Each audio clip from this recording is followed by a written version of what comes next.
பரந்தூர் விமான நிலையத்திற்கு எதிர்ப்பு தெரிவித்து போராடி வருபவர்களை சந்திப்பதற்காக தவிக தலைவர் விஜய் 19ஆம் தேதி அங்கு செல்ல உள்ள நிலையில் கட்சியின் பொதுச் செயலாளர் ஆனந்த் நேரில் சென்று ஆய்வு மேற்கொண்டுள்ளார். இது தொடர்பான கூடுதல் தகவல்களை தருகிறார் செய்தியாளர் பாண்டியராஜன்.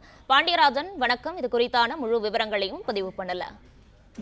பரந்தூர் விமான நிலையத்திற்கு எதிர்ப்பு தெரிவித்து போராடி வருபவர்களை சந்திப்பதற்காக தமிழக வெற்றி கழகத்தின்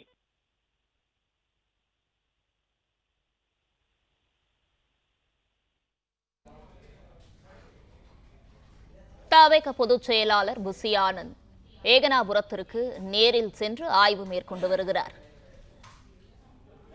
தவிக தலைவர் விஜய் சென்று மக்களை சந்திக்க உள்ள இடத்தில் தவிக பொதுச் செயலாளர் புசி ஆனந்த் ஏகனாபுரத்திற்கு சென்று ஆய்வு மேற்கொண்டு வருகிறார். தவிக தலைவர் விஜய் பொதுமக்களை சந்திக்கும் இடத்தை சுத்தம் செய்யும் பணி நடைபெறுகிறது. பரந்தூர் விமான நிலையத்திற்கு எதிர்ப்பு தெரிவித்து 900 நாட்களாக போராட்டம் நடைபெற்று வரும் நிலையில் தவிக தலைவர் விஜய் போராட்டக்காரர்களை சந்திக்க உள்ளதாக தகவல் வெளியாகியுள்ளது.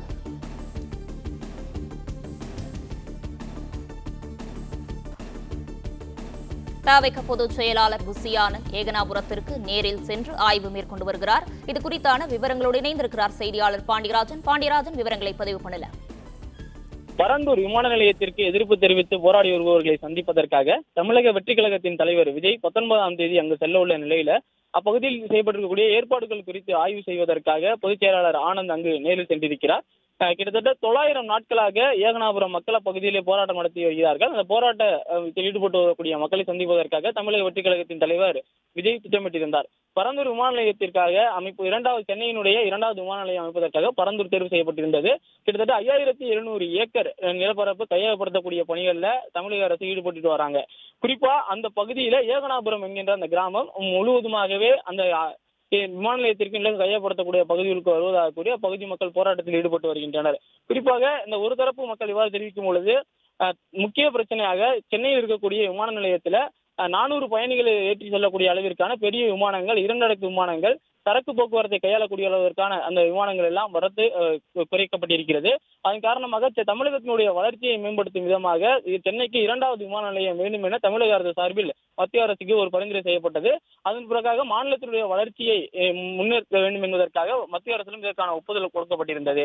மேலும் இந்த பெரிய விமான நிலையங்கள் நிறுத்தக்கூடிய அந்த வசதி இல்லாத நிலையில சென்னை விமான நிலையம் தற்போது 5வது நிலைக்கு தள்ளப்பட்டிருப்பதாகவும் பெங்களூரு, ஹைதராபாத் உள்ளிட்ட விமான நிலையங்களை நோக்கி சர்வதேச அளவிலான விமானங்கள், பயணிகள் போக்குவரத்து மற்றும் சரக்கு போக்குவரத்து எல்லாம் இருப்பதால் தற்போது சென்னை விமான நிலையம் பின்னோக்கி வந்திருக்கிறது. தமிழகத்தினுடைய பொருளாதாரத்தை முன்னேற்ற வேண்டுமென்றால் சென்னைக்கு 2வது விமான நிலையம் தேவை என்கின்ற கருத்தையும் ஒரு தரப்பினர் வைத்திருக்கின்றனர். தற்போது இந்த பரந்தூர் விமான நிலையத்தை கையகப்படுத்தக்கூடிய அந்த பணிகளில் ஈடுபட்டுவதற்கு எதிர்ப்பு தெரிவித்து போராடக்கூடியவர்களை சந்திக்கக்கூடிய விஜய் திட்டமிட்டிருக்கிறார் சந்திப்பதற்காக. இந்நிலையில இருந்தாலும் வளர்ச்சி திட்டத்திற்கான அந்த பணிகளை மேற்கொள்ளும் பொழுது அதற்கு இடையூறு ஏற்படுத்தும் விதமாக இதுபோன்ற போராட்டங்கள் நடைபெறுவது கூடாது எனவும் ஒரு தரப்பு மக்கள் கருத்து தெரிவித்திருக்கின்றனர்.